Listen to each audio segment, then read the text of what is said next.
নীল, কোনোদিনও যদি পারো তুমি তোমার মায়াবতীকে ক্ষমা করে দিও।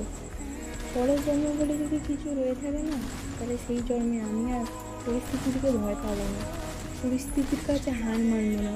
সেই দিন তুমি শুধু আমার, আমি শুধু তোমারই হব। হ্যালো। হ্যালো। হ্যালো।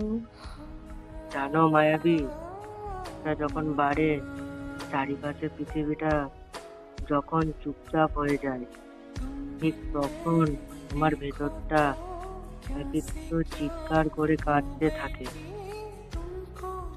যে আমরা দুজন দুটো আলাদা পৃথিবীর মানুষ, অথচ এক সময় ছিল যখন আমরা প্রতিটা দিন কিন্তু শুরু আর শেষ হতো তোমার নাম দিয়ে।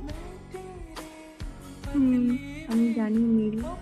আর তোমার এই কষ্টের জন্য কোথাও না কোথাও আমি দায়ী, কিন্তু পরিস্থিতি এমন ছিল যে আমার কাছে কোনো উপায়ই ছিল না। আমি তোমায় কতবার বোঝানোর চেষ্টা করেছি, কিন্তু তুমি শুধু নিজের অভিমানটাকেই বড় করে দেখবে। আমার ভিতরে ছটফটিটাও একবারও তুমি বুঝবে না। করে বুঝবো মায়াবী, যে মানুষটাকে আমি আমার নিজের চেয়েও বেশি বিশ্বাস করেছিলাম, সে যখন হঠাৎ একদিন এসে বলল হুম, পরিবারের অমতে আমি কিছু করতে পারবো না, তুমি আমাকে ভুলে যাও, সেই দিন আমার পায়ের তলার মাটি সরে গিয়েছিল। ভালোবাসাটা কি এতই সহজ মায়াবী, যে চাইলেই ভুলে যাওয়া যায়?